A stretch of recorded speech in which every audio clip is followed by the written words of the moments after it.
Testing.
Good morning, everybody.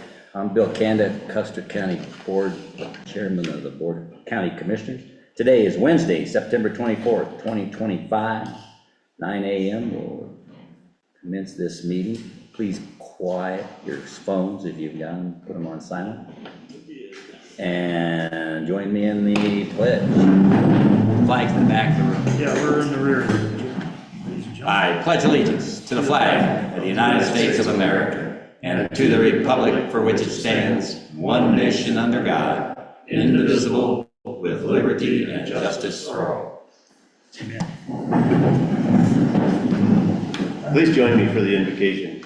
Lord, we just thank you for the fresh snow upon the mountains, for this great county that we get to live in and prosper and work in and fellowship in and enjoy. Lord, I just ask for your wisdom in this meeting today, that we make the best decisions for the citizens of this county in everything that we do. In your name, amen. Amen. Amen. Okay, roll call, Kelly. Commissioner Kanda, Here. Commissioner Epp, Present. Commissioner Vogelsong, Here. is Dan on? No, he's not here today. BOCC admin Caitlin Womack, here, and clerk to the board Kelly Camper present. Thank you, Kelly. Audience introduction, we'll start in the back with Bob, or Robert. Robert, either one, it doesn't. Robert Smith, Human Resources Risk Management. Custer County IT, John Banks. Barry. Whoops, I'm pointing to Barry in the middle. Let's go over here. Dave Jarvis, Executive Director, Rainbow Trail with the Okay, now Barry. You're all confused. I know. Very keen Custer County Workforce Housing Committee. Jim Shevlin, Martin. Marty Newcomb, Borough, Weston. Rotary Dancers. James Gilbert. Online. We got 501, Brian, Jake, Deb Adams, John Price, and Tom. John. Okay. Okay, next we've got to amend the agenda. Anything from you, Lucas? Yeah, the OEDIT Colorado Jumpstart Program and the resolution after it are coming off and getting pushed to probably an agenda in October. And then on additional items of business, we had left off the AP report, so we'll just put it there. Where, up top or down? Additional items of business, AP report. All right, we'll go down. Okey-doke. Anything new, Paul? No. And Dan? Good? Yeah. Okay, let's approve the minutes. I like them, look good. September the 17th, 2025 board minutes. I move we accept the minutes. Approve them. I'll second that motion. Okay, all in favor of that, Lucas? Aye. Paul? Aye. Kanda, aye.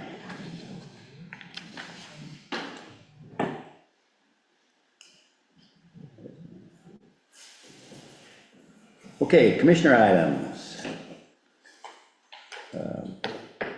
Go ahead, Lucas, you got it? Yeah, Vernon and I went down and talked to Sam DiNardo, our auditor, on Monday. Was down there for 5-6 hours, just talking with him, talking through what we've been doing, what we've been changing, Redlands efforts, cleaning stuff up, processes, things we need to continue to work on, and get better, things we're doing good, changes that are coming, up. There's gonna be more GASB things coming up all the time. How are we looking? Looking better, so, that's a good thing, but, we'll see what the GASB rules change for us.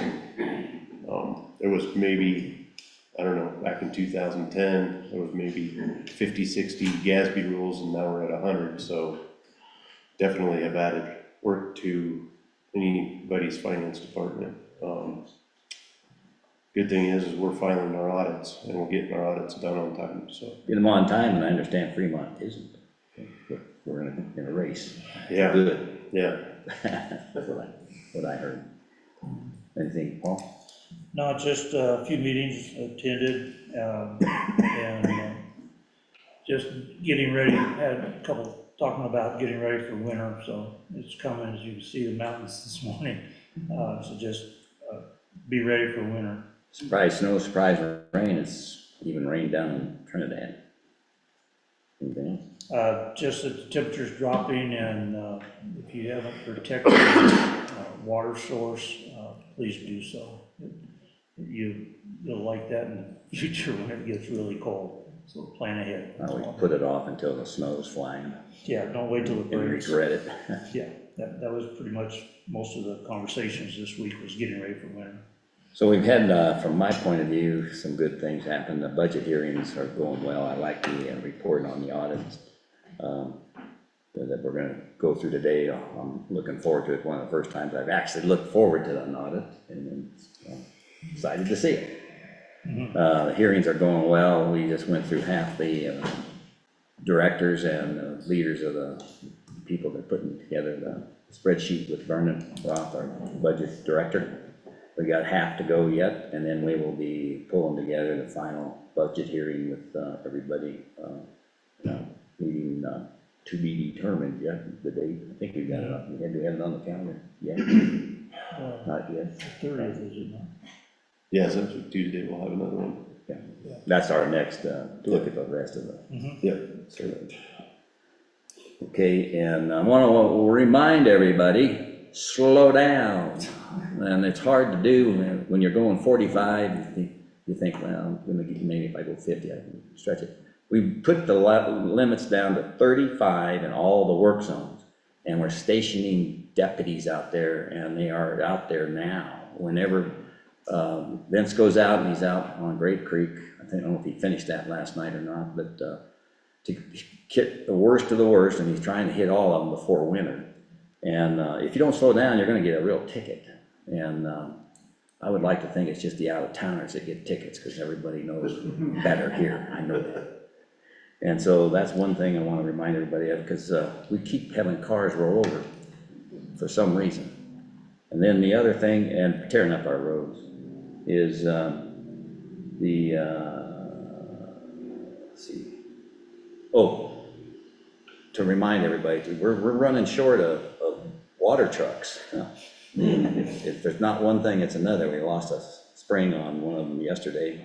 It might have been the one that rolled over last year, you know, at the fire up in the hills when it slid off the embankment, and it went on its side, we put it back into service. So we're down to 2 main trucks up here and one at Wetmore's. We're bringing one up here. You need that to do the road work that you see that everybody's needing to make sure we can grade and get things done. But we're gonna have to wait until next fall, or next spring, I should say, until we can get back to putting road base down and mag chloride. It's getting a little late. We may get some more oil down. It's getting cold, as Paul pointed out. And short of that, I'll think of something later, probably. So with that, let's move forward. I know there's no attorney items because Dan is busy tied up in a trial or a court, yeah. Anything from you, Caitlin? Nothing interesting, no. It's all interesting, that's not true. Okay. Unfinished business. Oh, guess what? The Rotary gets to talk first.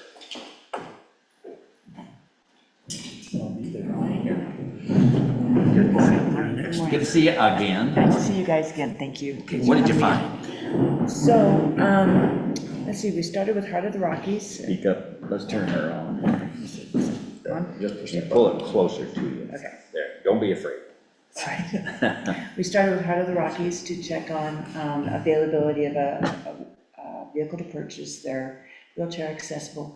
They have a plan to put that in effect for them. That's their long-term plan, so they are not working on selling it.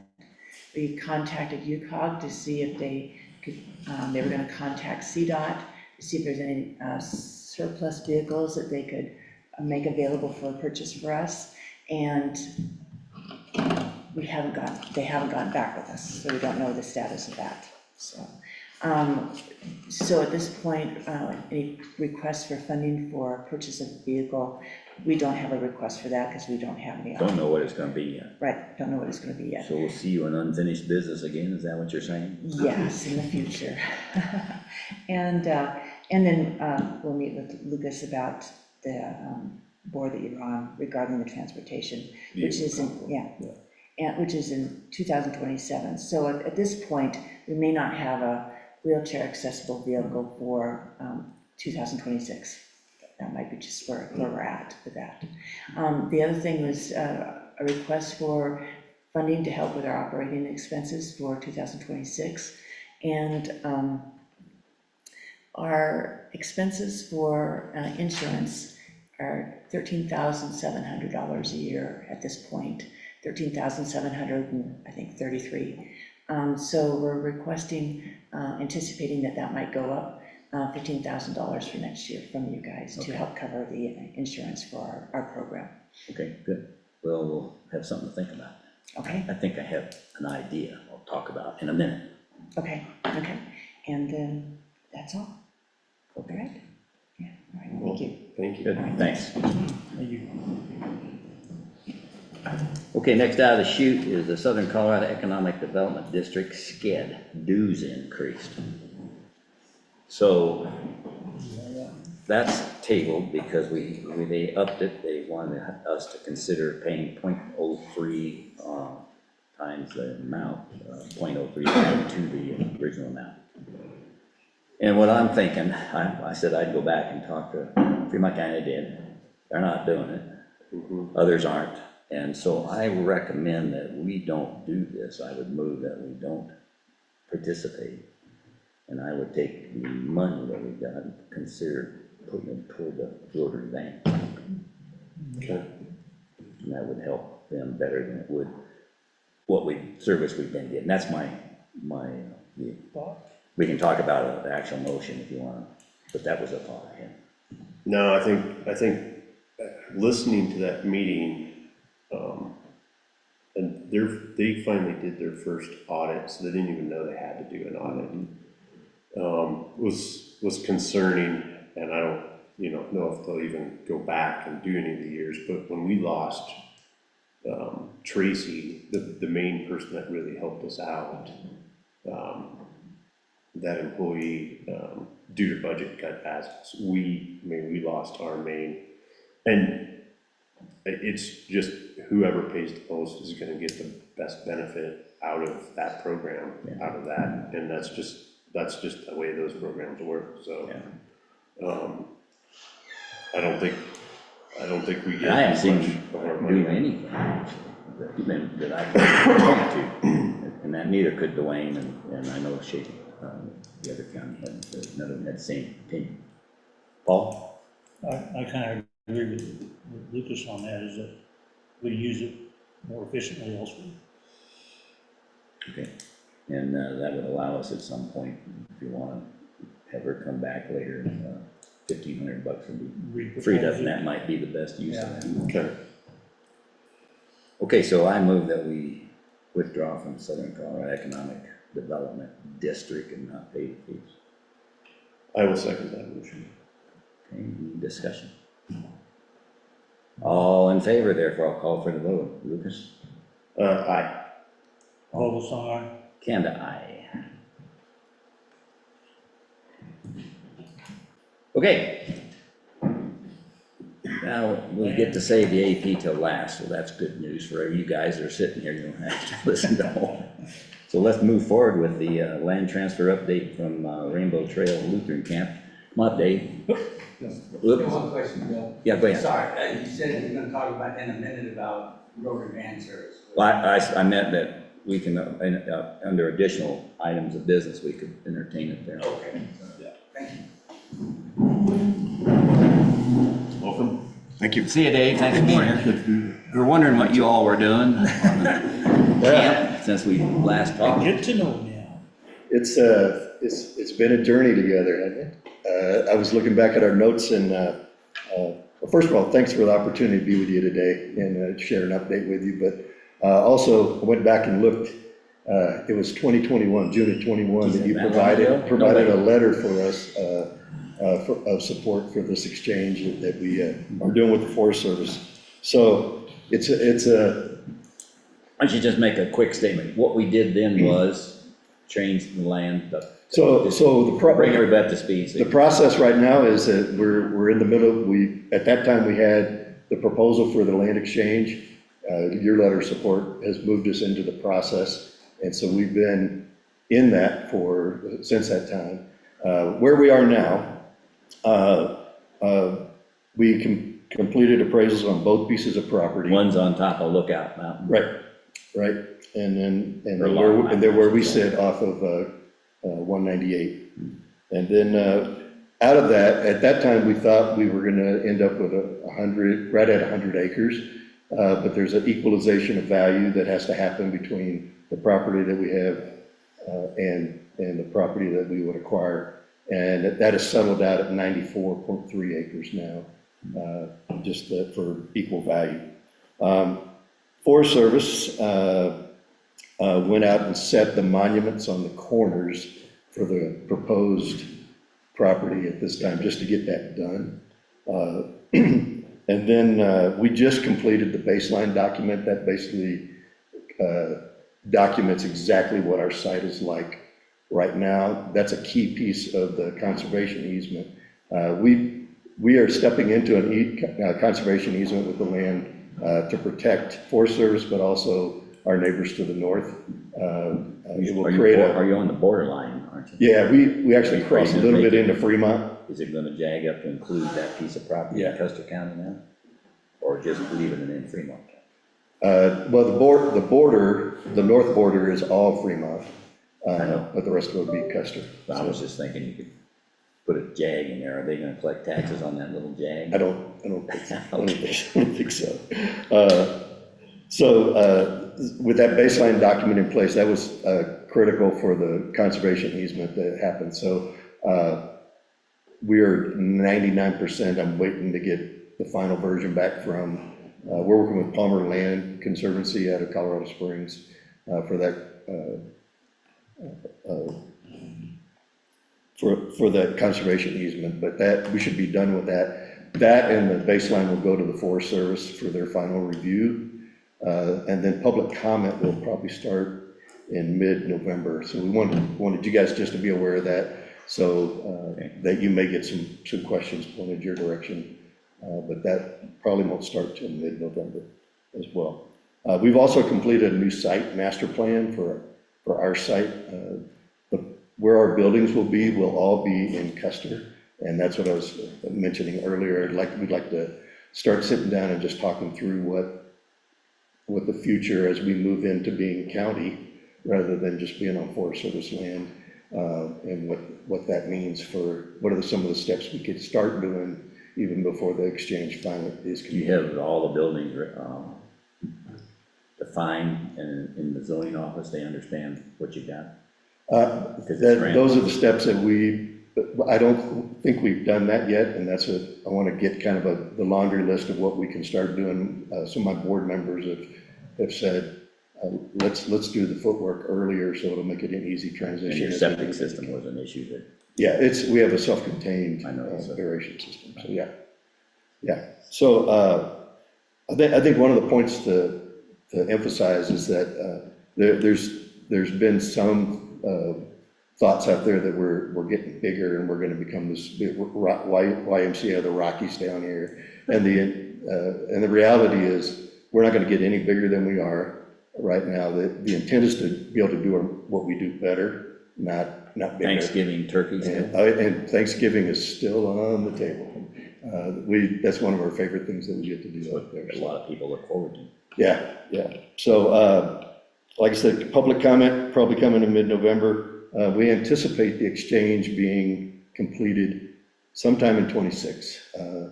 We were hoping there's a few things. All of our work will be done by mid-26. Some of the Forest Service stuff may trail to the end of the year, but by the end of 26, we should transfer into being part of the county at that point.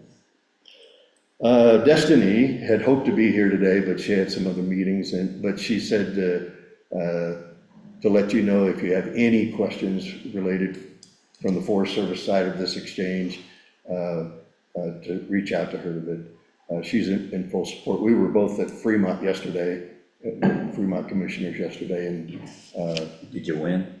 we won. Yeah, it was good. It was good. They've been super supportive as well. All right. Again, thanks for walking with us in this endeavor, and look forward to actually working with you more full-time as we step out of the exchange and actually be part of the county that way.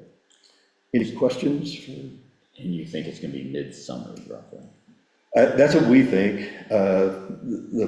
The Forest Service, we had our consultant we're working with kind of laid out a timeline, and the actual closing and all that, he thinks will probably happen in the fall, but all the actual work will be done by summer. So hopefully between now and then, we can start some of those meetings. I don't know if we need to meet with your county planner or. Yeah, meet with them first. Yeah, and make sure they've got everything that was historically there and understand what you have to go forward. Yeah, that'd be great. So I'll reach out to you, get me connected to the right people, and we'll start some of that process. Okay. Relatively soon. So. Anything? Questions? Public, any questions for Dave? Thanksgiving is a good deal up there. Yeah, come join us for Thanksgiving. It's an awesome event. We could usually have about 130 people there. So. Yeah, people, it's all invited to come. Yep. So. Okay, thank you, Dave. Beautiful. Thank you. Thank you much.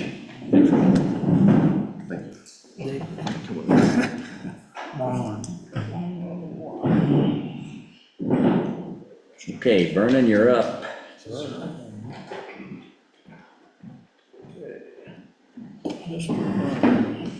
We've got three budget morning. resolutions, and you're gonna, or four? No, three. So go ahead, Brian. Which one is up first? 25, 33, and then 34, Okay. 35. All right, so the first budget resolution is to increase the authorized expenditures for the capital improvement fund to cover certain, to cover expenses that were incurred through the purchase of the compactor. And this is a retroactive budget resolution for 2024. And it increases the authorized expenditures by $115,000. It does not affect the fund balance because this actually is a process to record the, sorry, I thought you were handing that to me. It is a process to record properly record the expenditure of the purchase of the compactor. And that was a result of you working with the auditors Yes, sir. to fix things a little. Yep. This is a retroactive move. It's authorized by the state auditor's office that we can make that adjustment at this point in time. Okay. And we did just the payment, not the whole amount the first year. You gotta do the full amount the first year for your budget, so. Yeah. Okay. Any Any questions? questions or motion? Make motion that we accept the resolution on, what number? 25, 33, 25-332024 BA for $115,000. I'll second.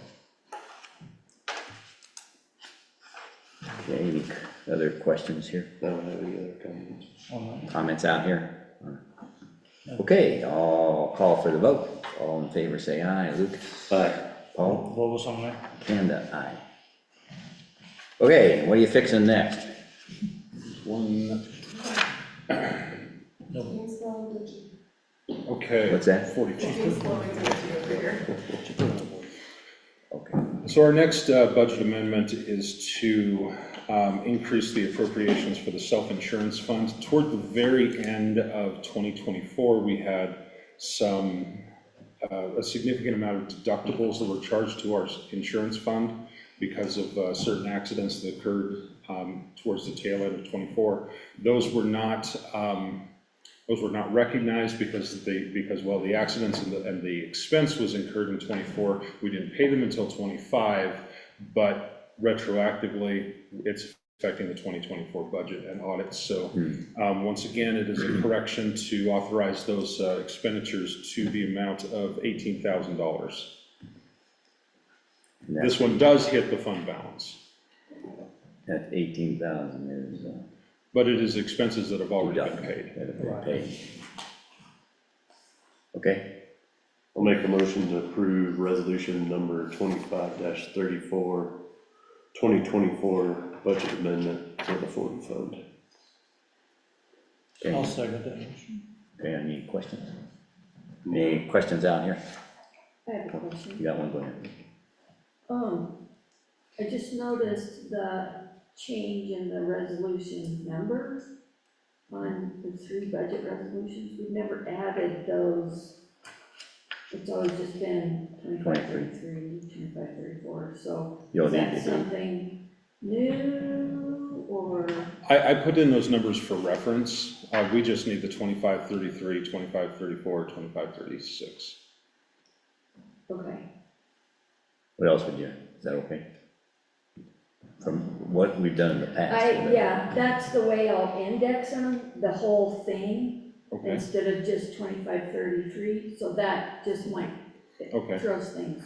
in the future, I'll make a note. I'll put those in red or something so that we can make certain that. Or It's just down a in the. reference. This is the first time we've done a retroactive budget resolution, so just have some processes to work out here. Yeah. Okay, I mean, if it's something that needs to be added, I just need to know.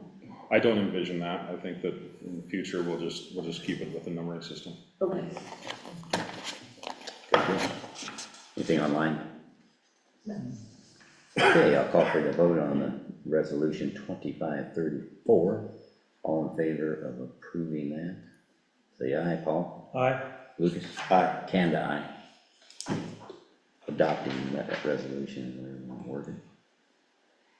Okay, next is resolution 2535. Go ahead. This is a similar budget adjustment to the amount of $9,500 for the tourism fund. There were expenses that were incurred at the very tail end that were unbudgeted, and this function allows us to retroactively budget those so that, excuse me, for a clerical recording. So it appropriates $9,500 and puts that into the authorized expense lines. What happens there is that we prepay a lot of stuff for 25 at the very end of 24, and either we have to decide that we're gonna prepay and record every prepayment as a prepayment and move it to the correct year, or you do this method, but you can't do some one way and some another way. What's the easiest way, record-wise? This is the easiest way record-wise. If we keep track of prepaid expenses, it adds a layer of complexity to our accounting. This way, we can fit those expenses into the previous year budget in a correct way. So ready It's to go. It's easier to do it this way rather than tracking all those prepaid expenses in the accounting system. So the money comes from what? Still from tourism's That's right. cash. I want to make sure that And they've got- it's not coming out of the general fund. Yes, sir. They have plenty of money there. That's- I believe they're at somewhere around $120,000 of fund That's right. balance, so this will cover Good. it. Questions? Well, we Wait a minute, we haven't got a motion yet. need a motion. I move we adopt. Wait a Deb minute. Adams had the comment online. You want to? Yeah, so I'm sorry, I stepped away. I just want to clarify because we are getting ready to pay for things that are going into 2026. So are you saying that we won't pay it in 2025 and we have to tell them to, that we can be billed and paid in January? No, ma'am. I think that we ought to have a sit-down and conversation. This is just retroactive to fix certain things that happened in '24. But going forward, I think we do need to have a Get a process. conversation, because I would rather pay 26's bills in 26. Wait till the 1st of January to pay those. Unless you get something. Okay. on New Year's And Eve. I believe I have a good enough of a relationship with our vendors that I can push what was going to be prepaid in 2025 to January 2026. Yeah, that'd be the best thing to do, That'd be because that's good. when the money is appropriated for it, so. Okay, and so what that means is the budget that we proposed for 2025, like we had, I think, $60,000 for third-party advertising, assuming that we were prepaying 2026 and 2025. So it'll just be kind of like a carryover. And then I do need to make sure that I look at the 2026 budget to make sure that the vendors are specific to 2026, correct? Yes. Yes, indeed. And it will carry over, no doubt. Okay, thank you. Welcome. Now, motion. I'll make a motion to approve the resolution 2535, 2024 budget amendment 55 fund. Okay, I'll second. Are you gonna say? I'll second that motion to adopt resolution 2536. All in favor? We'll call for the vote. Any discussion additional? No. Okay, all in favor say aye. Lucas. Aye. Paul. Volos, aye. Kanda, aye.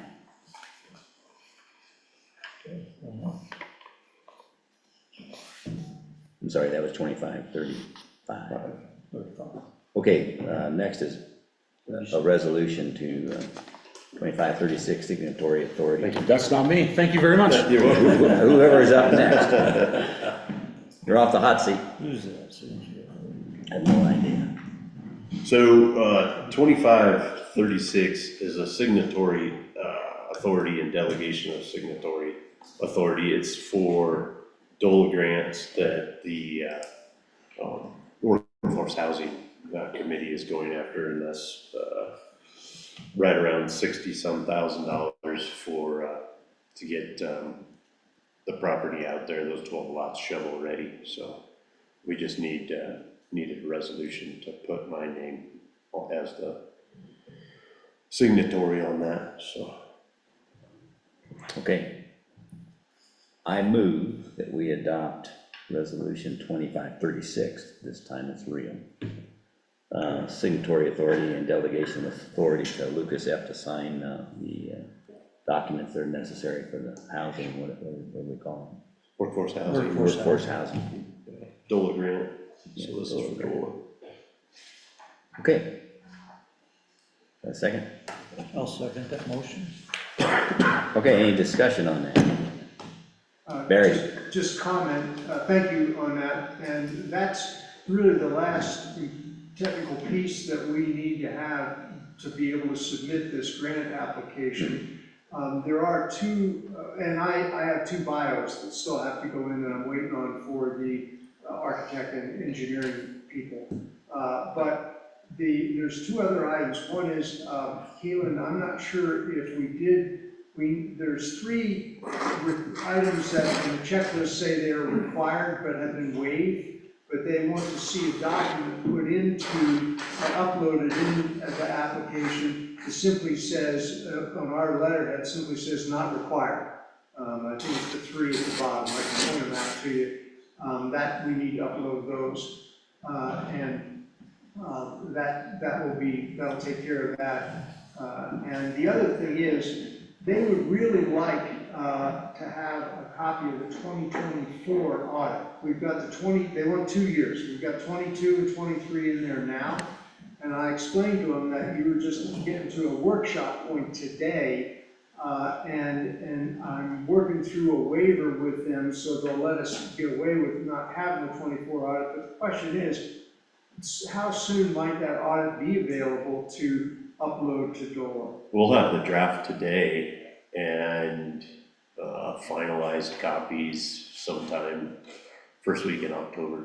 Oh, okay, so that's gonna pass their deadline, so I will move forward with getting a waiver. So when do you need it? In October, first of December? Well, the deadline on applications October 1, but honestly, I don't wanna push, this thing's oversubscribed already. I wanna get our application as soon as I can. And they've been reasonable about understanding that we don't have the audit finished. Yeah, we can't give them we're not done getting everybody's numbers updated yet. Sure, yeah, no, what we'll do is we will forward it to them and forward it to them directly after the fact, and we'll be okay. Okay. Thanks. Thank you. Okay, then I'll call for the vote if there's no other questions. All in favor of adopting resolution 2536, say aye. All. Aye. Lucas? Aye. Kanda, aye.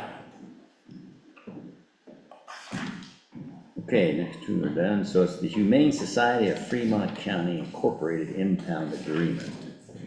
Those are removed. It's a renewal, and who's bringing that in? We It's just on here, but who wants to speak to it? Go ahead, Paul. Oh, so Bill Candy right here.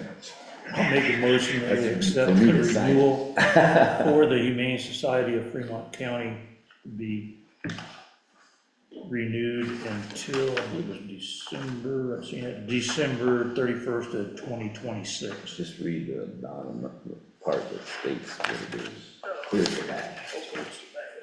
So therefore, Hey, therefore, where's therefore? I didn't see a therefore. anyway, bottom line is they I'll read K. It says the agreement has been drawn and executed in the state of Colorado and shall be interpreted and governed by the laws of Colorado. So it allows our sheriff or anybody that has an issue with a To- dog, stray dog, to impound them. To impound them and use their facility. That was my motion. Did you move that? So I'll second if you move to do that. I'll just add that that is from the director. The letter. You move to, Do you want the dollar amount? Yeah, I'm looking. look for a dog. Okay. Should have highlighted that. It says the county shall pay a lump sum of $334.92 for the services performed by the society during 2026. The county shall make payment of such compensation in one payment of $334.92. It's not many dogs to feed. There goes Caitlin's lunch money. There you go. Okay, That's the motion. I'll second. Any discussion here? Any discussion out online? Okay, all in favor of signing the contract for what do we call them? The Humane Society of Fremont County, Contract with Fremont County to impound our dogs, correct, or our animals. impound agreements, yes. Okay, all in favor, say aye, Lucas. Aye. Opposed, aye. Can die. Okay. All right. Oh, wait a minute. CCI Legislative Committee designation form, so you gotta point another one. Yeah, this is for the 2026 legislative priorities. I was on that meeting this last Friday. They're still discussed them. But I think this next meeting in October, they're voting on them, so, So we want to have a designated hitter. yeah, Any volunteers? I'll volunteer. The chair. You want to do it again? Yeah, The chair. Okay, The vice, I move that we appoint Lucas Epp to serve on CCI's legislative committee on behalf of Custer County. I'll second that motion. Okay, any discussion? Yeah, how many times did you meet? it's at least once a month. Yeah, Yeah. and that allows us, he brings back things for us to look at that they're gonna go and defend in the state legislature or lobby against, bring stuff for us to consider. Keeps us in the loop.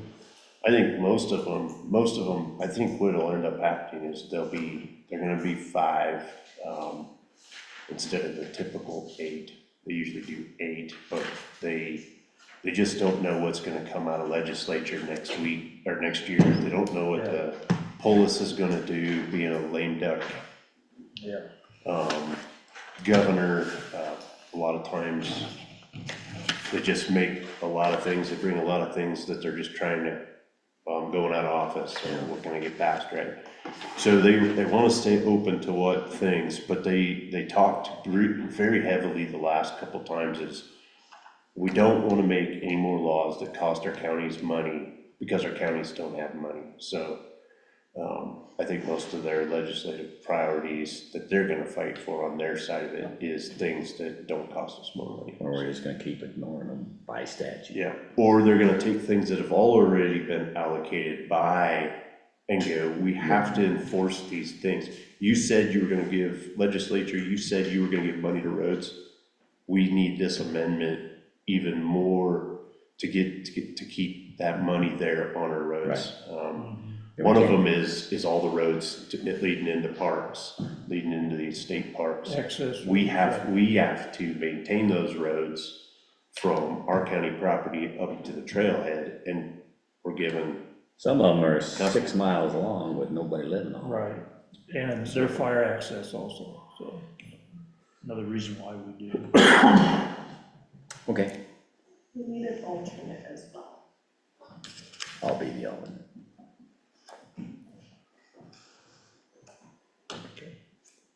Okay, then therefore, let's call for a vote to appoint the CCI Legislative committee designation form with Lucas as the nominee, and I'll back him up if he gets sick again.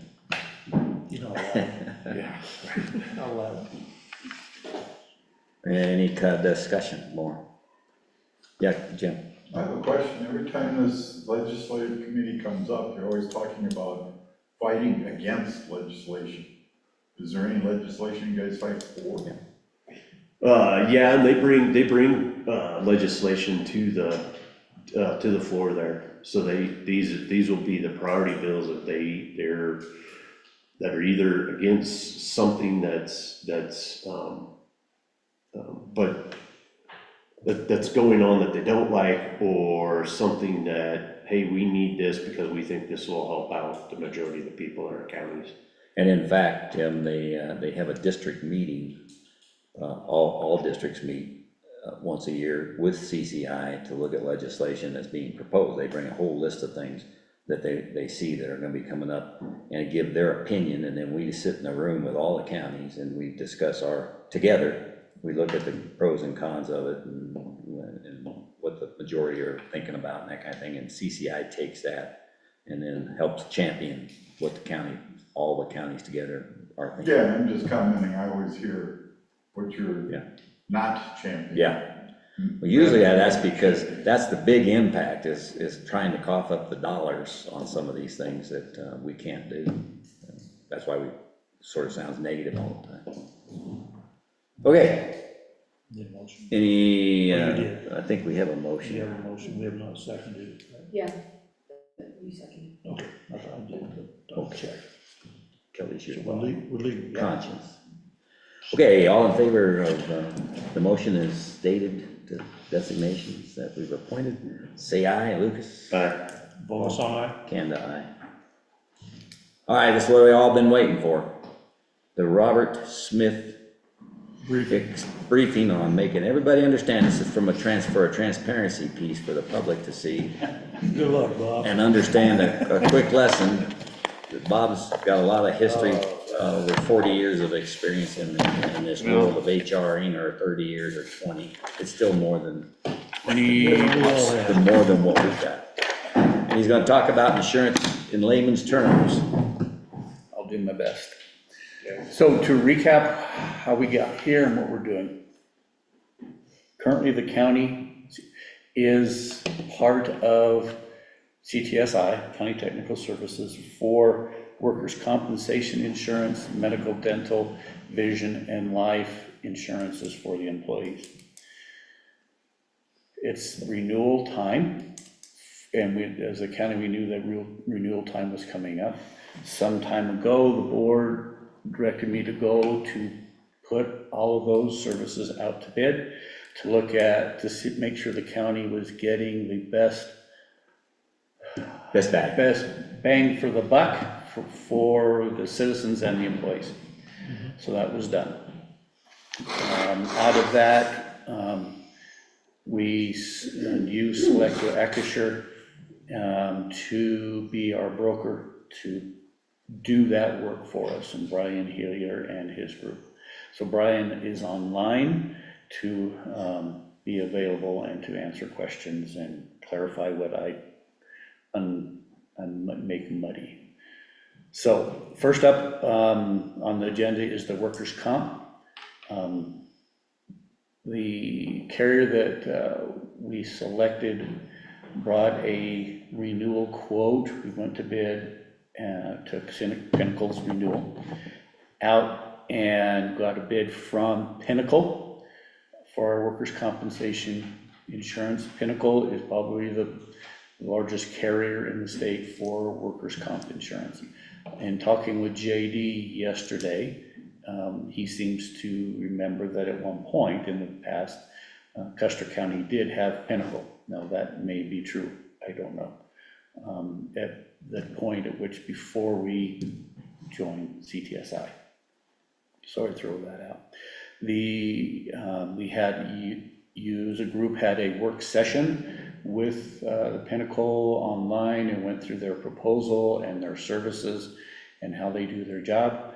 The big push from Pinnacle is they, and I probably would agree, is to bring they bring services or abilities to manage claims at a higher level than we are currently receiving from CTSI. So that we spent quite a bit of time talking about that, myself with the Pinnacle folks and as well as with you. So one of the things I liked about Pinnacle is that they shared that the employee or the injured employee would be able to have a portal to their claims and kind of be able to see what's going on that instance, as well as some other things. So they came back with a proposed quote of $127,197. The quote or the renewal from CTSI was $120,820. The one thing that we have available through Pinnacle is, I'm sorry, the CTSI is $79,373, I misspoke. Say it again, so Kelly can get it. Yeah, you get that. I'll have this for, but Pinnacle the quote was $127,179. CTSI was at $79,374. The thing that we are able to do with Pinnacle is through a program approved by the state is we can become cost containment certified. It's a process that I've gone through before, where through internal loss control measures that we adopt and different statutes and things that we become compliant with, then we are eligible for a 5% reduction in our premium, which Pinnacle participates. So our reduction would go down, our contribution would go down, not the first year, I forget how long it takes to become cost containment certified, at least 1, if not 2 years. Okay, so after that certification, then the difference between what CTSI is renewing us at would be an increase of $41,446. So initially, we'd be up like $47,000 increase after cost containment down the road, because we had talked and Luke was asking, so what can we save down the road? That's one way to save. Pinnacle is very active in coming out and spending time with each department and what can we do to help support you and drive down costs, and so they're very active in that respect, and there's no additional cost for that. Guarantee we're not gonna roll over water trucks?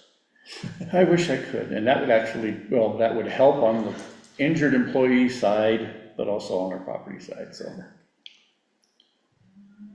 so the question for the board is, do you want to stay with CTSI for workers' comp insurance? Or do you want to move our workers' comp insurance to Pinnacle? So how many counties, some questions, I guess. for everybody. So number of counties currently with CTSI workers' comp, I don't know. Probably the large number of their county employees or employers are with them.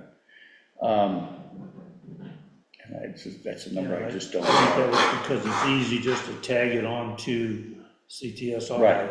It was easy just to pay them and everything, but we're a small drop in the bucket with them. Where what I seen out of Pinnacle is that they manage our workman's comp, and they follow up, and they come out and they train toward lowering our amount that we're spending on claims.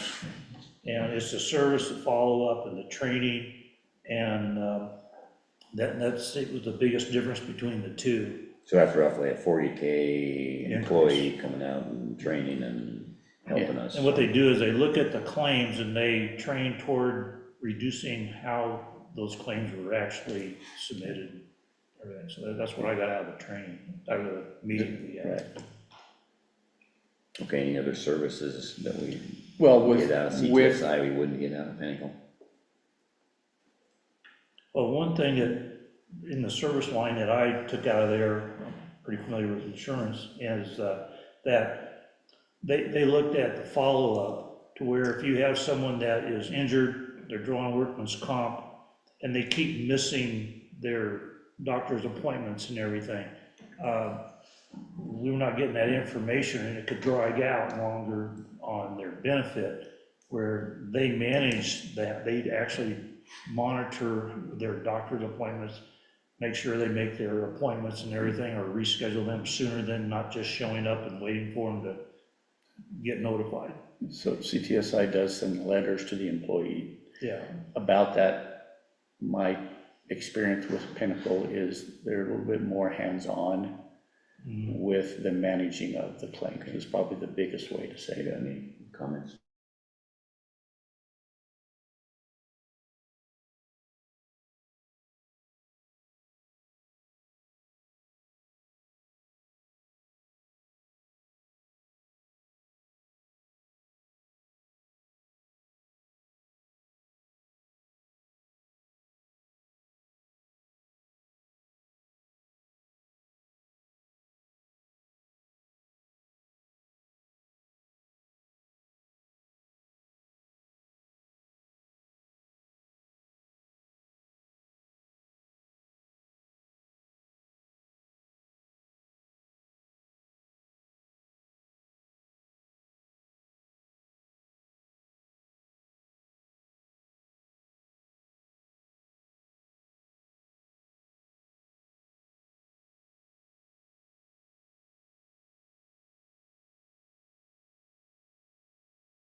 We haven't been doing that.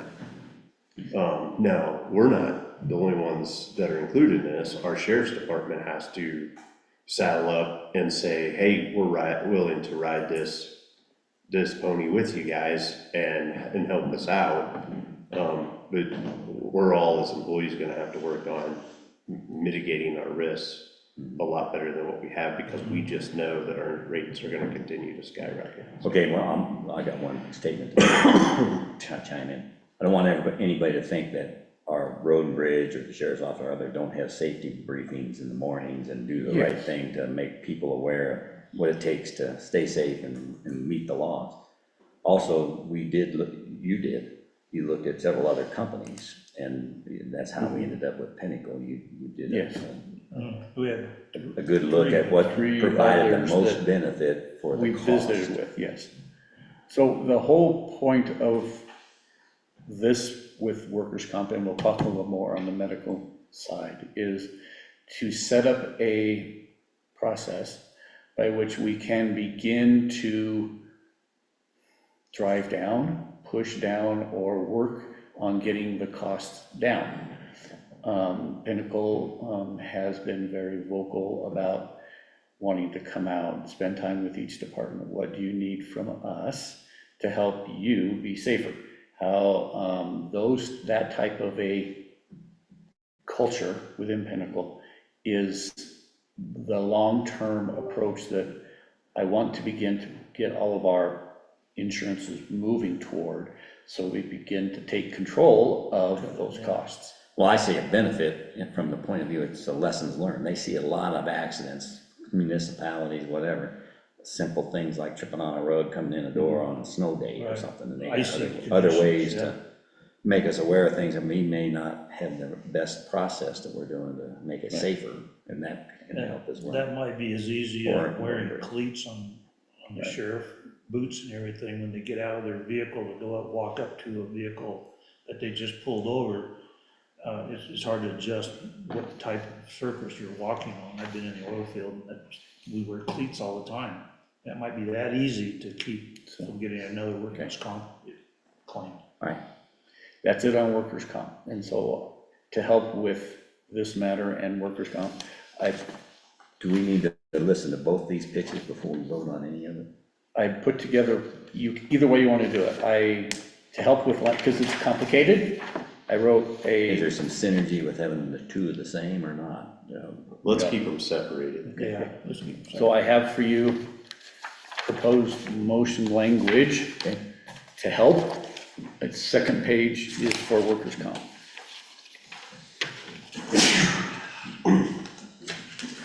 And I have a copy for Kelly.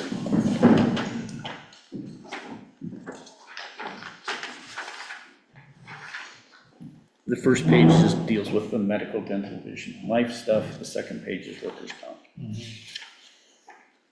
So CTSI is workman comp, so it's a two-step deal, right? Yeah, because you have to, Okay, I so got to it. back Got up, it. we have to give notice to CTSI if we're going to renew with them or leave for workers' comp and the other benefits. We have to give them notice by October 1.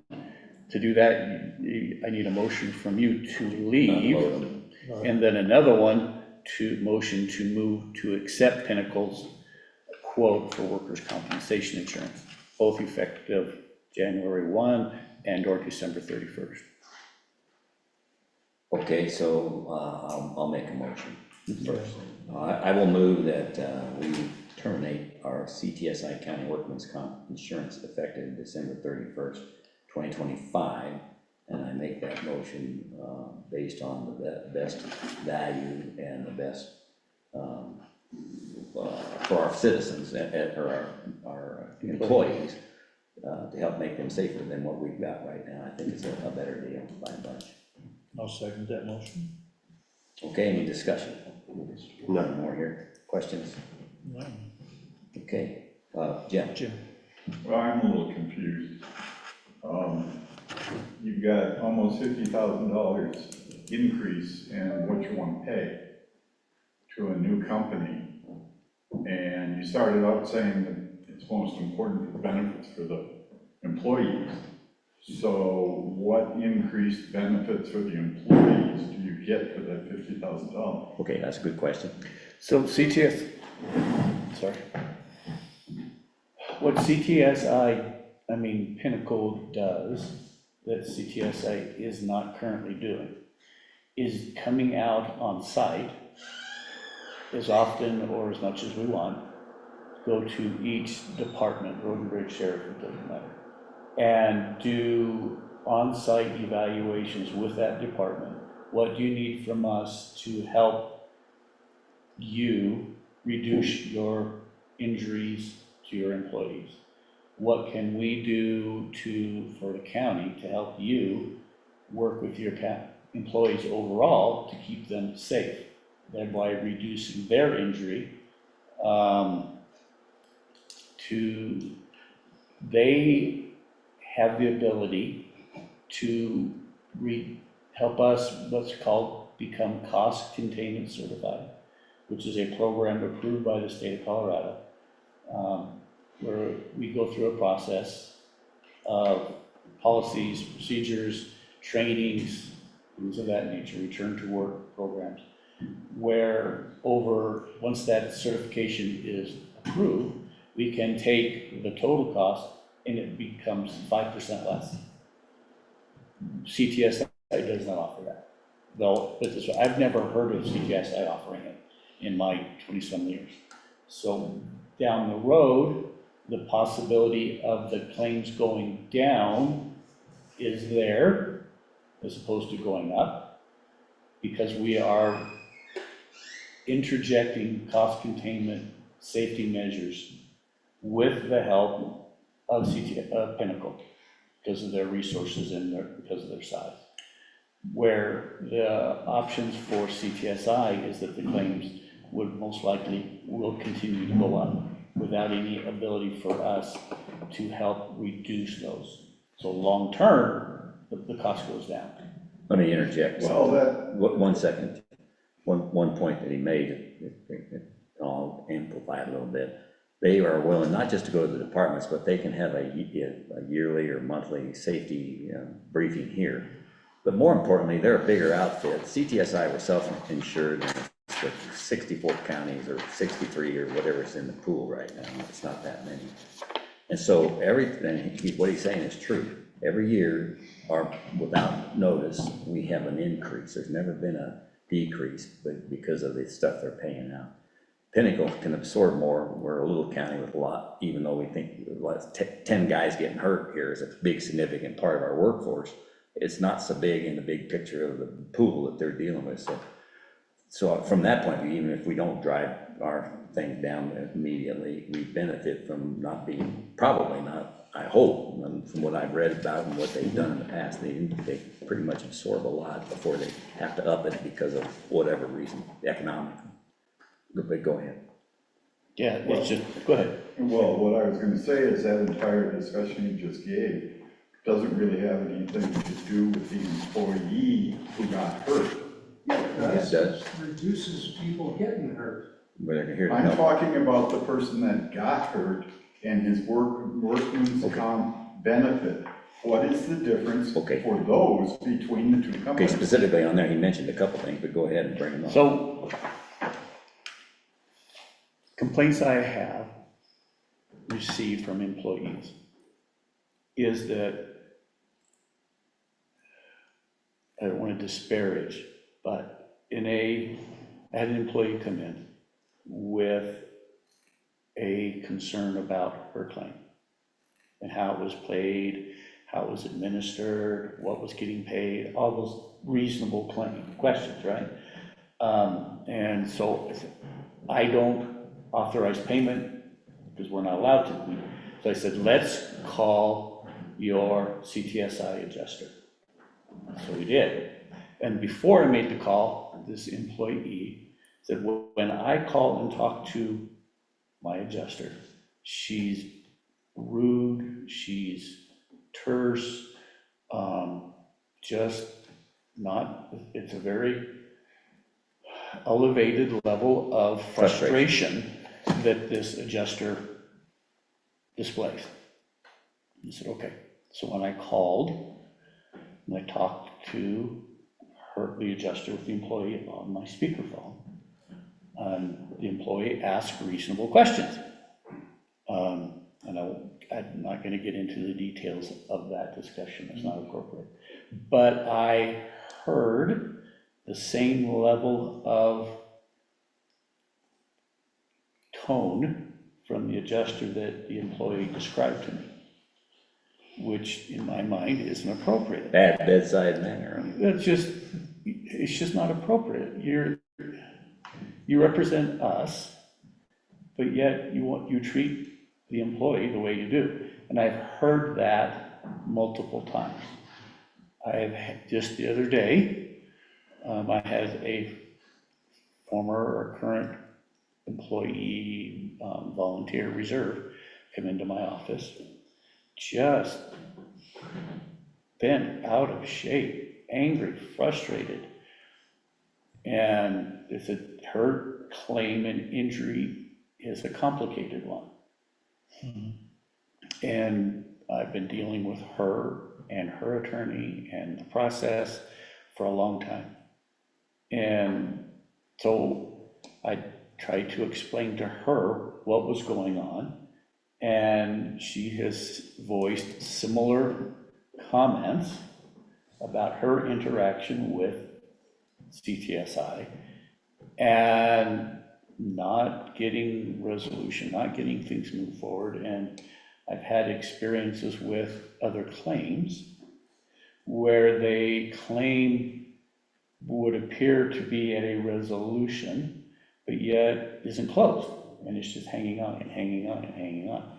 And so the comment and the things that I've gotten from Pinnacle is just in our discussion, plus as my own experience from other entities or counties, cities that I've been with that had Pinnacle, is they are that's all they do, is workers' comp.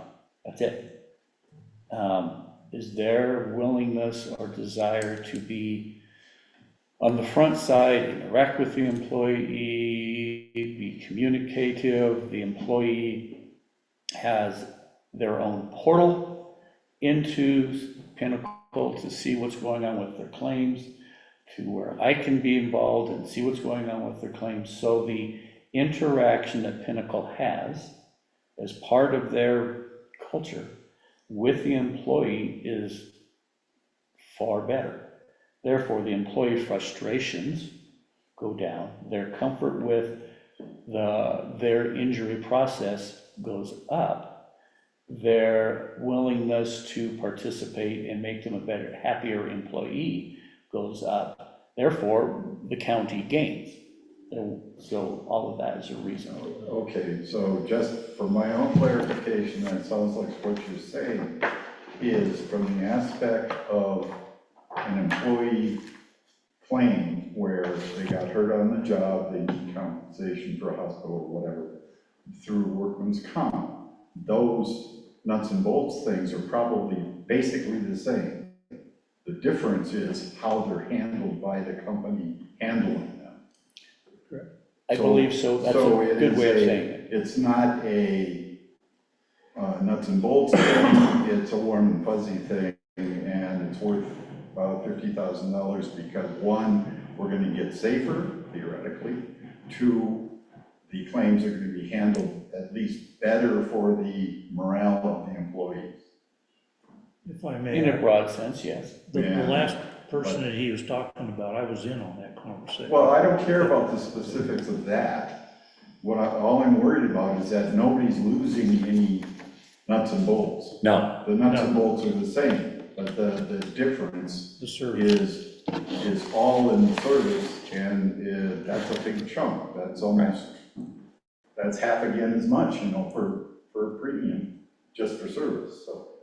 right. Okay, any other questions? Thank you, Jim. I think we have a motion on the floor. Any other questions out there? Okay, all in favor of the motion to terminate CTSI, say aye. Aye. Lucas, Paul, Aye. and aye. Then I move to accept Pinnacle Assurance quote for the Custer County Workers' Compensation Insurance effective January the 1st, 2026. I'll second. Lucas second. Lucas. Okay, any other discussion on that? Pretty much beat it. Okay, all in favor of the motion to renew or to accept the Pinnacle Insurance quote, say aye. Lucas? Aye. Paul? Vote on that. And aye. Okay, moving forward. All right, so currently our medical, dental, vision, and life insurance is with CTSI. We've been with CTSI for a number of years, and again, at the direction of the board, we took those benefits out to market to make sure we were getting the best bid we could, so I don't want to rehash that. Out of that,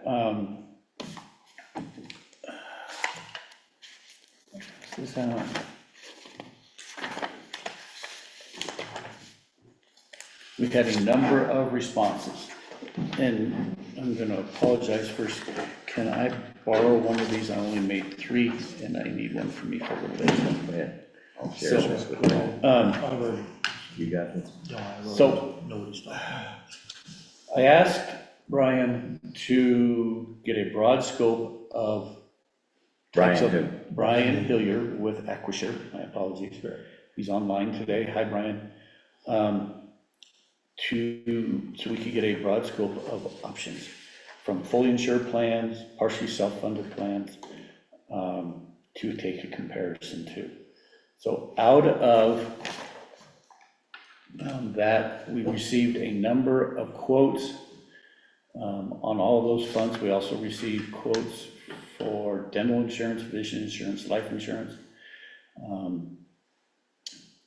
The fully insured plans, we received a renewal from CTSI, and that renewal was a 8.65 or a 9% increase from this year. So next year's premium would be $821,448 for an 8.65 or 9% increase.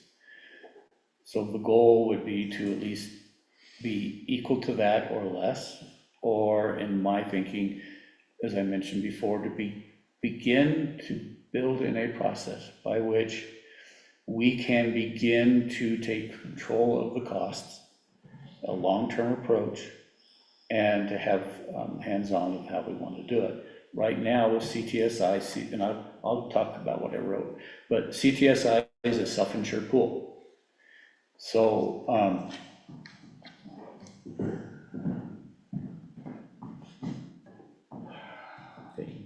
do I do this? Push the button and hold. Okay. A little closer. A little closer. All right, so CTSI is a self-insured pool, meaning this is what we currently have. Can you hear me? Can you hear me? Is the blue light on my? Now it is. So there's There you go. fully insured plans, which means you go to Blue Cross Blue Shield and you say, I want insurance, right? And they pull a plan off, they give you these myriad of plans that you want, you pick one, and they look at your age, ethnicity, all that stuff, and they say it's gonna cost you X. And you say, I like it or I don't. That's dental, vision, and life insurance choices. Yes. Correct. Or if you're a company, a business, you can do a variety of other things because of your size. So for municipalities, cities and counties, county-specific, cities do have a different group they use, but CTSI is a self-insured pool, meaning the counties all come together, they put their premiums into CTSI. CTSI looks at, Brian, if you're online, correct me where I'm offline, or I'll ask a question. So the CTSI says based on your number of employees, their age, number of dependents, all those other things, CTSI and each county's losses will say your premium for the plan you want, we've clicked 3, they set the rates. And they say, okay, your premium for this year is whatever they say, and we have ours. In each county, CTSI does that for all of them. Those premiums go into CTSI, and out of those monies that go in, CTSI pays premiums or claims. Internally, which you don't see, is, and every insurance company does this, you just don't see it, is CTSI will buy reinsurance, and they will also pay administrative fees. So reinsurance, what that does is it protects CTSI from excess or claims from big hits that they haven't insured for. Okay, so it protects them solvency. So any claims above whatever they say they need, let's say $100,000, simple math. If all the claims from the pool, from the counties, and they have a claim that they haven't budgeted for, a reinsurance carrier pays for that. It caps the solvency of CTSI. And out of that, they also pay administrative fees. They have to pay their people and stuff to manage the claims, TPAs and stuff. And then any money's left over after all that's done, they keep, and the money stays in the pool, and to an extent, some of that money is fed back to the counties. But at a reduced rate, at a small amount. They keep the additional money in the pool. So the other way of doing it, there's called partially self-funded insurance, which is what I would first want to back up. The premiums, the quote we received for fully insured plans are not attainable for us financially. They're just too high. Can't do it. So it means we either stay with CTSI and take the 9% increase and then pass that on to the employees and the operations of the county as a whole. Or we begin to take a look at our employee benefit insurances in a little different way. Okay? And by that I mean, the other option we have is to do a partially self-funded plan, and that is becoming, over the last 10 years, a large number of employers, especially in city and county governments, are moving to this model. because then they begin to have the control of their own destiny and how they manage their own money. Okay, with CTSI, as a county, we don't see what's driving our costs. And if I ask CTSI, what are we spending our money on as far as claims, they can't, well, they can, but they don't share what types of claims we're paying. Now, I think everyone understands that as an employer, we can't see individual people, and that's not appropriate to what their claims are. But they have aggregate numbers of we're spending, all kinds of this number on broken legs or on heart attacks or prescriptions. How many companies do you look at, Bob? Are these the ones here? Yes, Six? there's, I think one of Seven. yours has enough, like, Six of them, like Cigna. fully Aetna. insured was 6, dental 13, vision 12. Okay. So So those you are. did a pretty exhaustive study. Yes. Hey, Bob. I just was gonna make one, I was gonna make one comment. The only ones that we spreadsheeted were ones that were competitive. In terms of the companies that we went to over 20 different self-funded programs, but we really focused on the ones, rather than give you a spreadsheet too big, we tried to focus on the ones that came in competitive. Okay. Thank you, Brian. So there has been a movement within business industry, I can speak from personal experience, to move more toward a partially self-funded model. Now, the other model, which is a fully insured plan, and the only one in Colorado that I know of that does that is Colorado Springs. They're fully self-insured. And that's a whole different animal that we're not gonna talk about. So partially self-funded insurance. So what this model does is what I try to draw out here, and I'll apologize first because I don't write on the blackboard well, so I apologize up front. So anyway, we set up an internal dedicated service account, savings account, checking account. When we put our premiums, employee and employer premiums, go into that account, that level of funding is set at the maximum loss that we could handle. And that maximum loss is set by actuary and is capped by reinsurance. Remember I told you that CTSI does that same thing, is they pay somebody to take the risk and pay claims above a specific amount. We do the same thing, is we hire a reinsurance carrier to pay those claims above $30,000.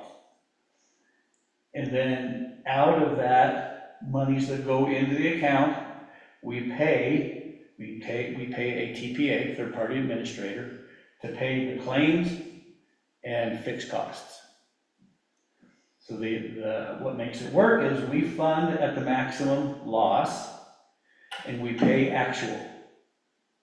The idea is the lower our claims are, the more money we're saving and we're keeping in our own account. It doesn't leave, it's still ours. Got it.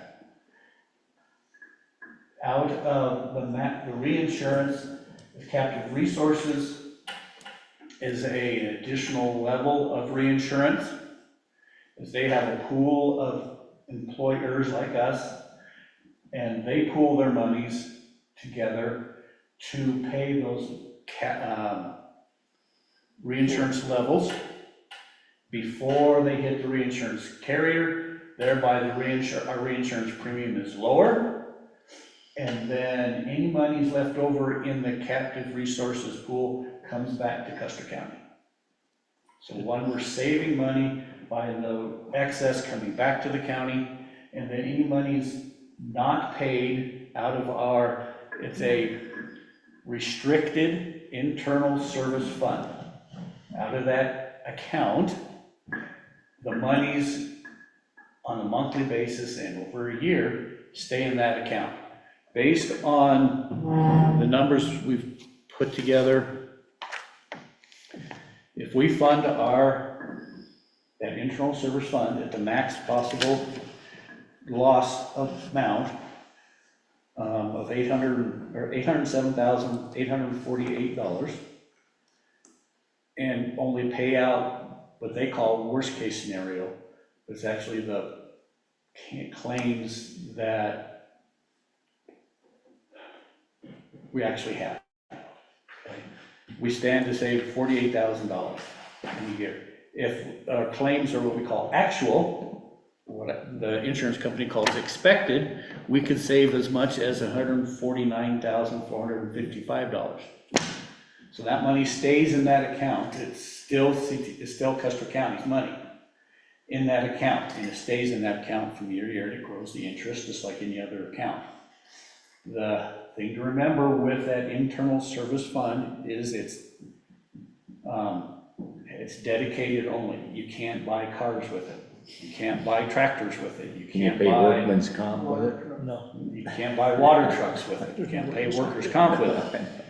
But you can use it to offset increases in the future for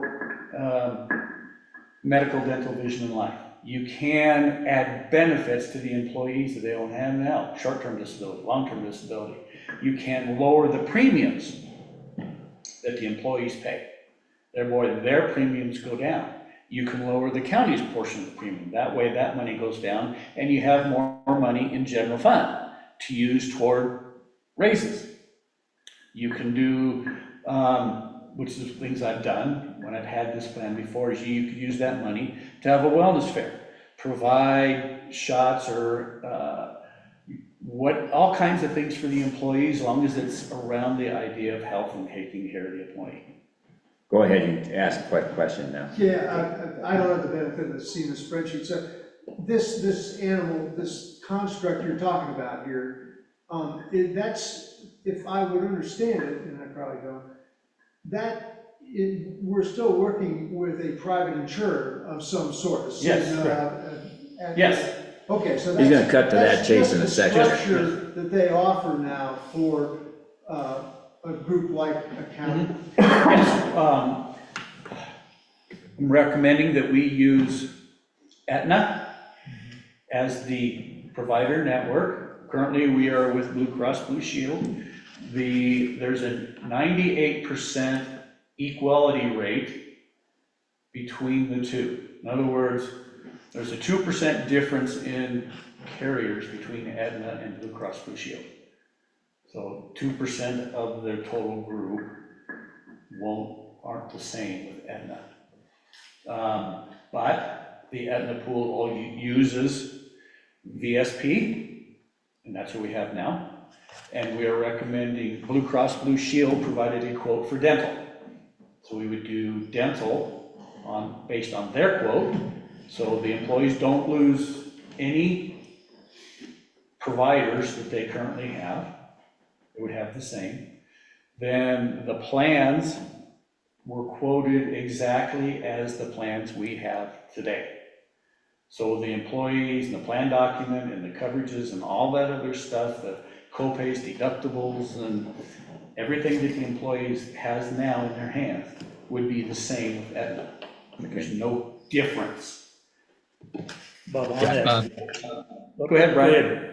Yeah, a couple of things that I just wanted to clarify to the question. So the first one is that what Bob has put on the whiteboard is the behind the scenes. We want to be very transparent of what's going on.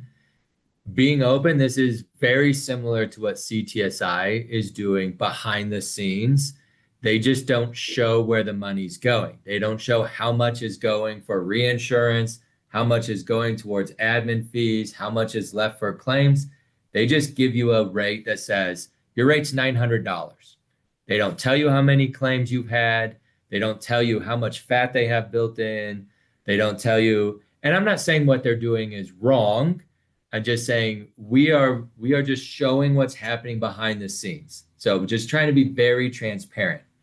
To the employees, so to that question, the member in the audience, to the employees, they see none of this. Again, we're just trying to be transparent of what's happening behind the scenes. To the employees, the way that the program works is it's 3 plans on the medical. It's 3 plans, just like the plans today. They have set it up with the same deductibles, the same co-insurance, the same out-of-pockets, the same co-pays.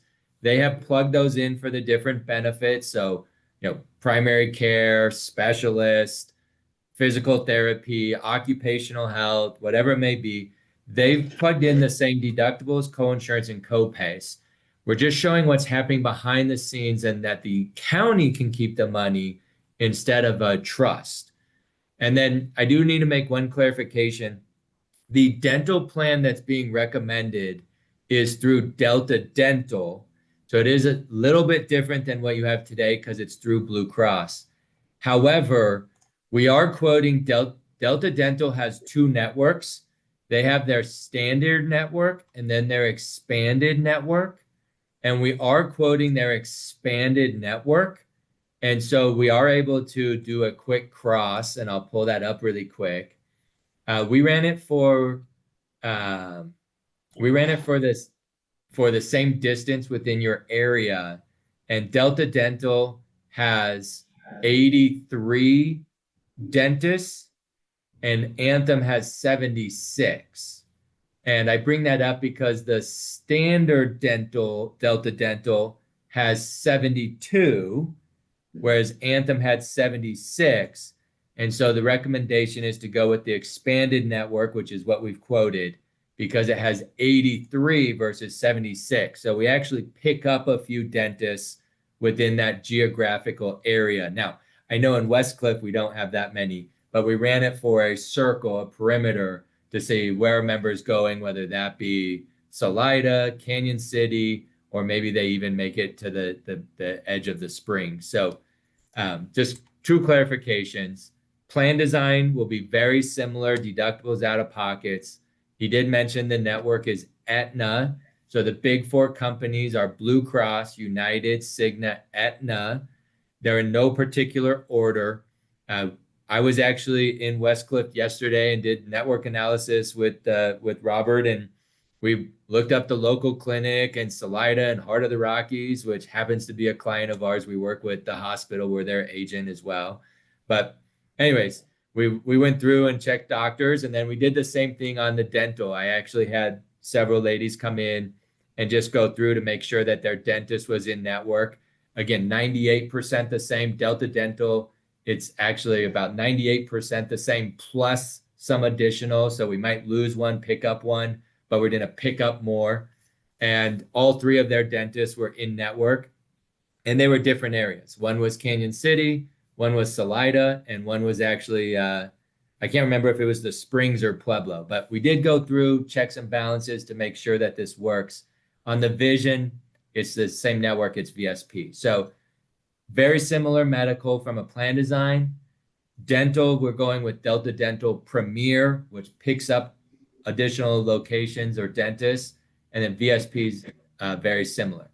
So hopefully that just helps answer the question of, to the employees, they won't see any of this. They're going to get an ID card, they process the claim. All we're talking about and want to be transparent to the community is, why would we do this? 1, it's a little bit less. 2, big opportunity because the county keeps the unused funds. Exactly, thank you, Brian. And I would point out on the dental, currently in the dental insurance that the employees have, is they don't have orthodontia or crowns and caps and things like that. Under the Delta Dental that we do, those are now covered. Good. So there is an increased coverage. Okay, we gotta move on. Okay, so Any other points that you that's missed? the biggest thing. I have So what are you other, proposing then? I gave you in the proposal, the first sheet, again, are motions, depending on which way you want to go. If the first grouping is if you want to leave CTSI, there's 6 motions, and again, I apologize for the number, but you have to leave CTSI, then you have to move everything to captive resources. So, and I talked with Dan, and he said, this is the way we have to do it. If you want to stay with CTSI, the second grouping there is motions you would make to stay with CTSI. So you have to vote to move to leave county health pool, terminate their coverages, and also the voluntary ancillary coverages. Okay, got it. And then you have to make the same motions, but in reverse to go into somebody. Okay. And you got the names on here? Yes. Okay, one point I'll make is, this doesn't affect our liability. CTSI will still be. Yes, our property and casualty, our liability, all of those things like the airport and all that stuff is still. Lawsuits will CTSI. be covered still. Yes. Just medical, dental, and. Life and ancillary, correct. Okay, let's have a motion. Can I ask you a question? Sure. You've got American Fidelity under CTSI. So if they change insurance from CTSI, we're not gonna be able to do our extra insurances with the American Fidelity? We have a replacement for them. They actually have a broader coverage and cheaper rates. And actually, right now, I have a problem with Fidelity because I haven't heard from them in a year. And it's renewal time. And everybody knows that. And I haven't seen him. They're not out here. And with the insurance carrier that we have, they bundle it all and they come out. So the employees will actually have better choices. And so they'll still be able to get those little extra? Yes, absolutely. Very good question. Thank you. Same token. Okay, I'm gonna start this process then, because I believe that we want to leave CTSI's health pool benefits with the medical, dental, and vision and life. So I move to terminate our CTSI County Health Pool employee benefits, quote, medical, dental, vision, life, and AD&D insurance effective December 31st, 2025. I'll second that motion. Okay, any other discussion here online? Okay, I'll call for the vote. All in favor of that motion, say aye. Lucas? Aye. Volgeson, aye. Kanda, aye. So then I'll complete that. Then I would move to terminate our ancillary insurances with American Fidelity effective December 31st, 2025. I'll second that motion. Okay, other discussion? All in favor of that motion to terminate our ancillary insurances, say aye. Lucas? Aye. Paul? Volgeson, aye. Kanda, aye. Okay, then, I will move to accept the captive resources quote utilizing Meridian Aetna for the /Aetna for the employee benefits medical effective January the 1st, 2026. Need a second. I'll second that also. Okay, all in favor of that motion to accept the captive resources quote? Say aye. Paul? Aye. Lucas? Aye. Kanda, aye. Next, I'll move to accept the equitable quote for the life, AD&D, and vision insurance and ancillary quote, the voluntary insurances, short and long-term disability, accident, critical illness, and hospital effective January the 1st, 2026. I'll second that motion. Okay, any discussion? All in favor, say aye of that motion. Lucas? Aye. Paul? Volgeson, aye. Kanda, aye. Then I got two last ones and Two more. somebody do them all, the other. I move to accept the dental quote, Delta dental quote for the dental insurance. I'll second. Okay, all in favor of that motion, say aye. Paul? Aye. Lucas? Aye. Kanda, aye. And lastly on this would be, I move to use the employee navigator system for the enrollment process. And, I'll second. okay, it's been moved and seconded to accept the employee navigator system. All in favor of that, say aye. Paul? Aye. Lucas? Aye. Kanda, aye. All right, somebody else do the rest of this. You're done. That's it. You're done. All right. Thank you, Bob. You're welcome. That was a lot of work. Thank you, Over and what? thanks, Brian online. 2 months, right? Yeah. Thank you, Brian. Brian bailed us. Brian Bell. He was at another meeting, I believe. He's there. He's there? So now, going forward, there will be a series of paperwork and things that I will need to execute with the different carriers and stuff. I can either bring them to you, you can authorize me to do them, but that's, just the next step, setting up those, everything we just talked about. And CTSI was gonna take our rates up 9%. Bob and I worked through numbers, we're gonna try to keep it at 8% of what we're currently paying and less, somewhere around that 8% instead That'd of be great. 9%. Yeah. And then that'll give us cushion there, and then talking to some of our staff, we have, our insurance doesn't cover any mental health stuff.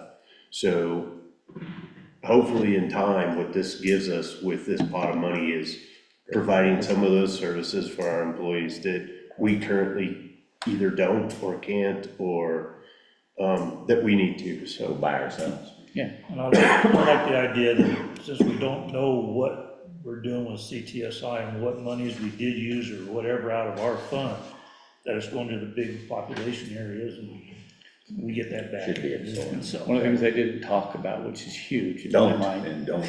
is that we don't get data. yeah, I don't know what we're spending money on and how the county needs to make our benefits better for the employees. Right.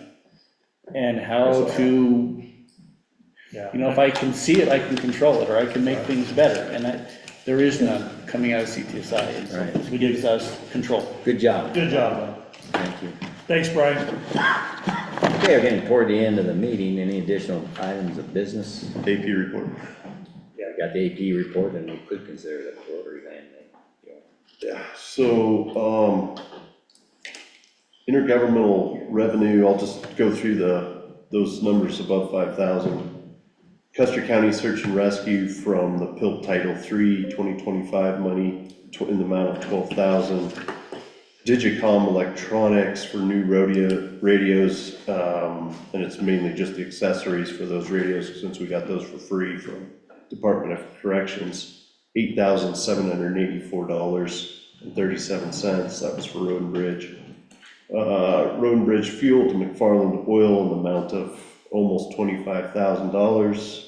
Seifert Enterprises for natural material in the amount of $5,724. Lodging and Tourism Miles Partnership, it's for Colorado.com in the amount of $5,000. Other auxiliary service, the Custer County Fair Board, it's fare reimbursements in the amount of $14,324.98. Bottom line. Bottom line is $208,922.77 Through this today, tomorrow? through 9/24.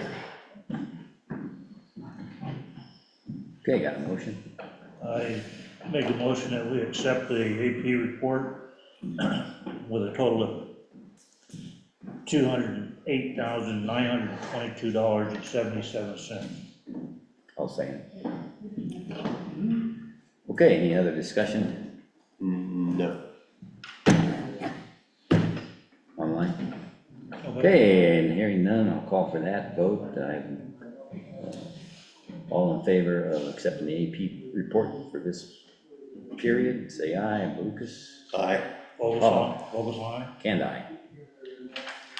Okay, I would like to move that we fund the Rotary Ops $1,500 for their van operations that they need. Yeah, Is that second. gonna cover? I'll second. That's a portion of what their. Of their operating expenses. $5,000, so help get them started. Any discussion? Been moved and seconded to offer, fund, the Rotary Ops, van ops for $1,500 for their pop. All in favor, say aye. Lucas? Aye. And, What was aye. on Okay, so with that, any public comment, others? Jim, So the 1,500 is basically because of the, skid, not. yeah, we're just not new money, it's money we've got that we're. Right, and the ask was 15,000 and the going 1,500. I think it was, I thought it was less than 15, but it's starting. 15,000. I believe so, yeah. So, we want them to, and they can come back, let's take a look at another number if they need it, but, and we'll see what they find to buy. Right, they're looking for a vehicle. But for now, the ops Yeah, contributions. keep it going, They're gas. okay? All right, any other comments? With that, I will adjourn this meeting at 10:42. That's not a bad deal for all that we covered. Thank you, everybody. It was a busy